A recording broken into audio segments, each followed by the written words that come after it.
everybody. This is Donna Taggert, the registered dietitian for the Department of Aging and Human Services. And I'm coming here today to start presenting some videos of some presentations on nutrition talks that I used to do at the senior centers. So someday we'll be back together and I'll be in person and it'll be great. But in the meantime, anyone who went to Northern back in March, I did do this presentation. Hopefully you'll want to watch it again if you saw it. But it was such an interesting one. I just wanted to do it for everyone who missed it because right after Northern, everything shut down. So today we're going to talk about added sugars. What is an added sugar? Pretty obvious. If you're adding sugar to something, your coffee, your tea, that's an added sugar. If the manufacturers are adding sugars to their products, that's an added sugar. Versus a natural sugar, which is found in fruits, some vegetables, and dairy. Those natural sugars are not processed the same in our bodies and have not been found to be detrimental to things, whereas added sugars have been. So if you all were out in the audience, I would have thrown out a question, can you name me some added sugars? And you probably would have said, sugar, brown sugar, maple syrup, whatever. Anything ending in OSE on the label is a sugar.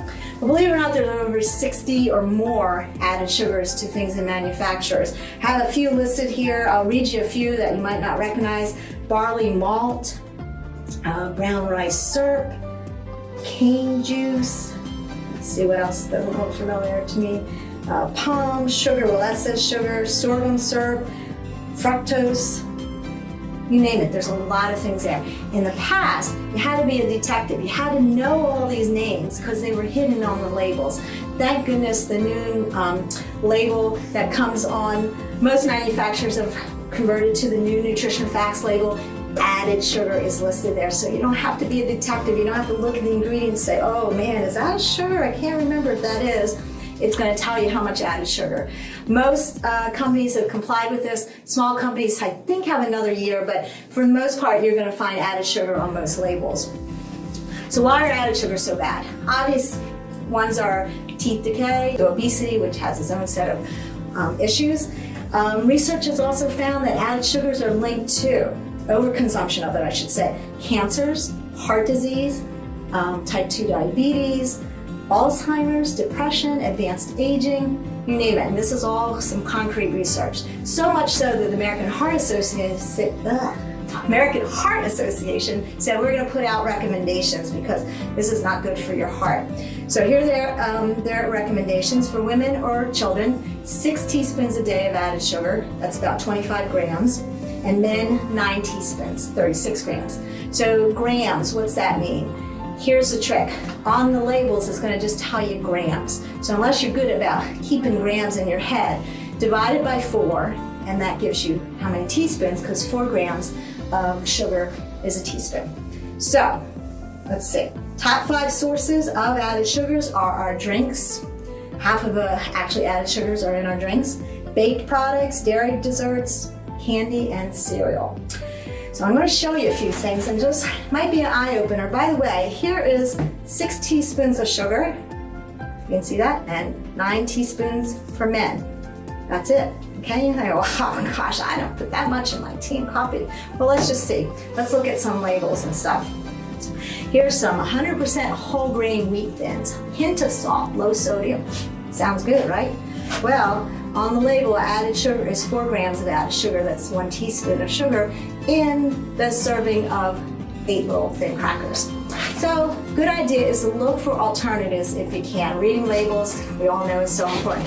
So here's one, Thin Crisp. There's another one called Wassa crackers. Absolutely no added sugar in these. Still nutritious, 100% whole grain, low sodium, but missing the added sugar. Yogurt. Everybody loves yogurt. I hope these days it's a good way to get probiotics into our diet. Fermented food's important. This Chobani Greek yogurt, strawberry on the bottom, 9 grams. 9 divided by 4, a little over 2 teaspoons. Alternative would be the plain, has 0, or the lower sugar ones would have some. Okay, peanut butter. This one has 2 grams, so not a lot, half a teaspoon. Or you could go with a natural peanut butter, has 0. Applesauce, fruit, always good when we get into the season where fresh fruit's kind of iffy and you want to buy canned fruit, or applesauce is always good. This applesauce, and you know the little containers, I'm not talking about a lot, 9 grams of added sugar in this. 9 divided, we're gonna have math today. 9 divided by 4 is a little over 2 teaspoons of sugar in that, if you remember these little itty bitty cups. So an alternative is the no sugar added, 0. Add cinnamon, you don't even know the sugar's not there because apples are sweet naturally. Here's another one that people are kind of blown away. Spaghetti sauce, 4 grams, 1 teaspoon in that, or you could get the no sugar added. Sugar's added often to things that are with acidy base like tomatoes because it kind of wants that acid taste, so that's why the sugar's there in the first place. Now here's the mind blower. I took this from my daughter's house. She eats this instant oatmeal all the time.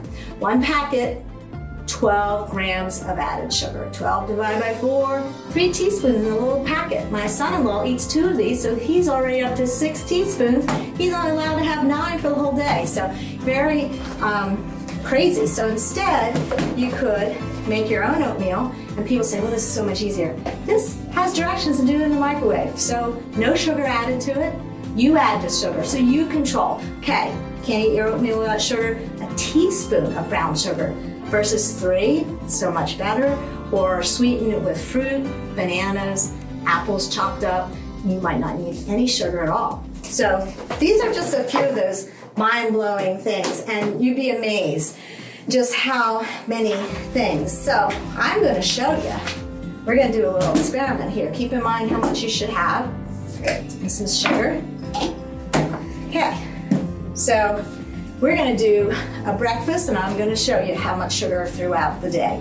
So this person's going to have 1.5 cups of Honey Nut Cheerios with some milk, 3.5 teaspoons of sugar. Ooh. Cup of coffee. It is now fall, so how about some coffee made with pumpkin spice latte? 1 teaspoon. Okay, so that wasn't the best of breakfast, and now you're hungry mid-morning and you thought, well, I'll have some yogurt, that's good for me. I'll have that Yoplait original yogurt made with real fruit, it says. 1, 2, 3 teaspoons. Okay. Lunch, you're out, coworkers say, let's go to Chick-fil-A, you're shopping if you're retired, and you're like, let's go to Chick-fil-A, you're gonna have the real chicken sandwich, that's gotta be good for you. 2 teaspoons, not too bad. Oh, and by the way, the breakfast and that snack, you're already up to 8 teaspoons, so you're already beyond the way. Special sauce from Chick-fil-A, you don't wanna miss that. 2 teaspoons of that. Let's see, some waffle fries. Who doesn't like those waffle fries? 1 gram, so we're not even gonna worry about that. But we're gonna put some ketchup with it, so a tablespoon of ketchup is a teaspoon. And then I'm gonna be good, I'm gonna have just a small Coke. Small Coke. Okay, hang on. 1, 2, 3, I'm making a mess here. 4, 5, 6, 7, 8, 9. All right, 9 for that small Coke. That's how many a man should have for the whole day. Okay, and then a snack in the afternoon. We have a nice healthy granola bar. Not always so healthy. Some of them have sugar in them, 2 teaspoons. And then dinner, you're gonna be good. Have a salad with 2 tablespoons of dressing, another 2 teaspoons from the dressing.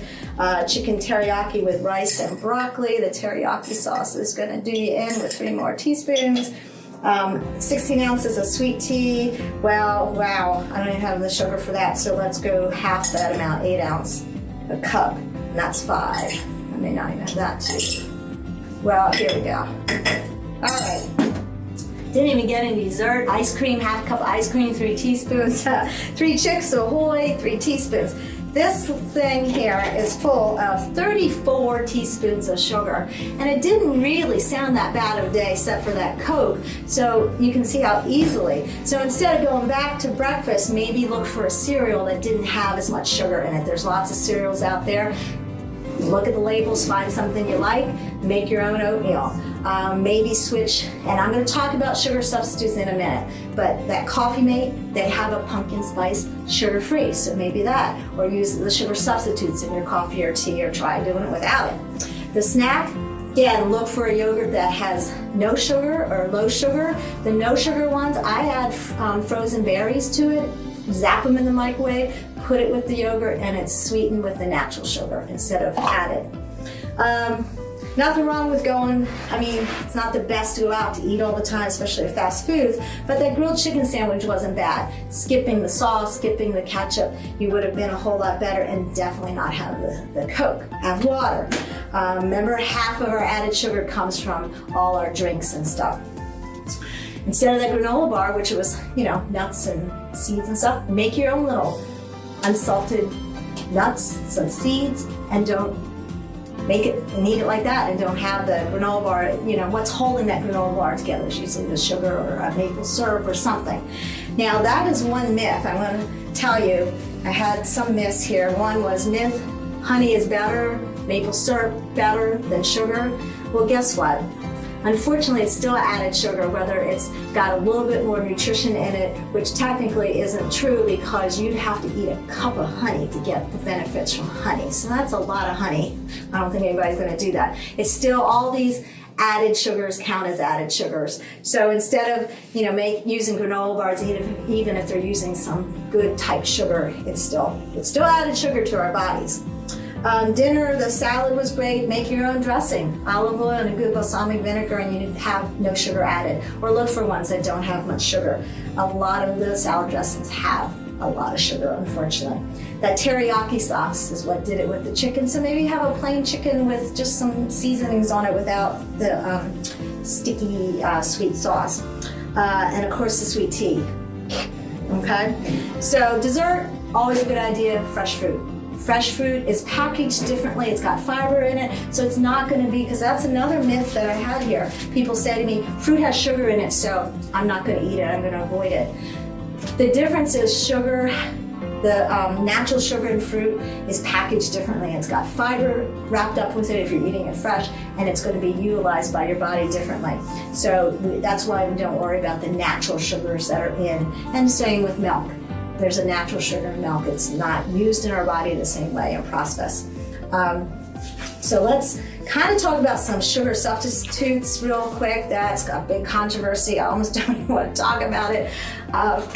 Everybody has their own feelings about it. You read anything on the internet, you'd be convinced that you're going to be dead in 2 weeks from eating, you know, Splenda, using Splenda or saccharin or anything like that. That being said, I have been to many conferences. I've talked to a lot of people who've done tremendous research, physicians, not physicians, but researchers and stuff. And to this date, they have not found anything detrimental from the sugar substitutes. That being said, if you still feel uncomfortable about that, there are some natural sugar substitutes like stevia that's from a plant made in, that comes from Peru. They have really worked well. They don't use any chemical additives or anything to process it, so it's in its natural form, and they've really done well separating out the part of the stevia that tends to be bitter. So if you've ever used stevia in the past and did not like it because it tastes licorice or something, try it. It's better now. They know how to isolate the part that is the sweetness and not the part that does that bitter taste. So stevia is a good thing. Xylitol, if you've heard of xylitol, anything with an OL on the end is considered a sugar alcohol or a polyol. It's not technically a sugar, but it sweetens like a sugar, so they call it that. That xylitol is been shown to help with our dental health, so you'll see it in sugar-free gums and stuff. But as any sugar or alcohol, too much of it can cause bloating, can cause diarrhea, and xylitol specifically is very toxic to dogs. I mentioned this to my son, who had bought some peanut butter for his girlfriend who had a dog and still has a dog, thankfully, loves peanut butter, and it had xylitol in it. So they were quick to not, how dogs love to eat peanut butter. So be careful with xylitol if you're using it on a regular basis, or using products that have xylitol in it that dogs might eat. It has been shown to protect against osteoporosis, so that's kind of a good thing for a lot of us. It actually increases the absorption of calcium from the gut. Another one that's kind of new on the market, erythritol. It is a sugar alcohol too. This is, I found this at probably Walmart a while ago. And if you were at the Northern Center, you got to try it. This is called Swerve, and it is erythritol. And I think everybody was like, it's all right, but it really has some positive things to it. It's good for our teeth. I'm trying to think what else. It's okay for people with diabetes. It decreases the growth of certain bad bacteria, and it's not, don't have an enzyme to break it down. So it goes to and is excreted in our urine rather than through our gut.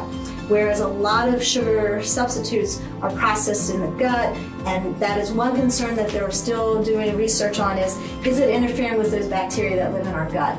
That's a big thing to have good bacteria down there. So that's one question that they have been studying, have not found anything in to indicate that, but they really are researching that because that's one thing. Most of the sugar substitutes go down into the colon, and then the bacteria are affected, perhaps. So this goes right through your urine. So that's another thing. Very expensive though. I would never use this to bake things with. I think I would make my baked goods with little regular sugar and control my portion size and say I'm going to have a small piece and then give the rest away or freeze it or something. I would not use this or any of these sugar substitutes because they're very expensive and they don't really taste as great. So, and you know, the thing with sugar, it browns and gives that brown caramelization. So things with sugar substitutes don't always look great, and sometimes we eat with our eyes. So, you know, use this for your coffee or something like that if you want to give it a try. Again, most people at Northern were like, it's all right. So, you know, I wish you all could have tried it. That's my goal when I do these talks, is to bring things that maybe you're thinking of trying, but you know, they're kind of expensive and you don't know, and what if you hate it and then you've got, you know, $8 bag of, you know, sugar substitute. You're like, ugh. So anyway, let me think what else I wanted to talk to you about. Be careful of things like I said, maple syrup, molasses. People say, oh yeah, but it's still added sugar, so be careful. Definitely avoid high fructose corn syrup. We all know that. It's in, you know, a lot of sodas still and processed foods. It processes through the liver and it converts it to triglycerides, so obviously not good for our heart. Okay, so what do we do? How to avoid added sugars? Drink water, drink low-calorie things, you know, be careful, you know, turn down those sugary sodas, sports drinks and stuff. If you drink fruit juice, make it 100% fruit juice, because if it's not 100% fruit juice, it's got added sugar to it. Better yet, just eat the fruit, because you got that packaged deal of the fiber. Breakfast cereals, you gotta look for them. If you can cook your own oatmeal or look for cold cereals that have little, if any, added sugar, it's great. Do sugar reduced varieties of syrups, jams, jellies, things like that, if you use them a lot. And choose nutrient-rich snacks. Don't reach for something and it has a lot of added sugar. It's not going to do your body any good. You know, pick up a piece of fresh fruit. Cheese and crackers. Hopefully crackers don't have a lot of added sugar. Peanut butter and crackers. Yogurt, again, the yogurt without a lot of added sugar. But if you want to challenge yourself, I haven't done this, I just found this on the internet, but it sounded interesting. It's a 7-day no added sugar meal plan. And if you want to look that up, you can go to this website and it will give you the grocery list, the recipes, and give you 7 days of no added sugar items to make. So it was kind of interesting. 7-day no added sugar meal plan. Put it in your search engine. And the other thing I wrote down at the Senior Center in Northern, I had a cookbook. It was called Half the Sugar, All the Love. And we raffled it off. And so I don't have it to show you, but it's a good cookbook that shows how to kind of cut down the sugar in a lot of different items that you might enjoy. Another one is Sugar Smart Cookbook and the Low Sugar Life Cookbook. So there's lots of them out there, and I haven't tried and looked at, you know, many, but the Half the Sugar, All the Love had a lot of really good tips and a lot of good recipes. And just for a lot of things that you don't realize have sugar, it showed you how to, you know, change that up so you wouldn't be ending up with this much sugar in your day, whereas you should be doing this much. Okay, so that's all I have to say today about no added sugar. Again, if you were here, I would say any questions, and hopefully you all have questions. So if you have questions, dtaggert26@hotmail.com. Just send me an email and I will shoot an answer back as soon as I can. Hopefully look for upcoming videos. I'm not sure what I'm doing next, but once a month we're hoping to put out a video that you can watch. So thank you for coming. Hope to see you someday soon back in the center. And other than that, stay safe and be healthy. Bye.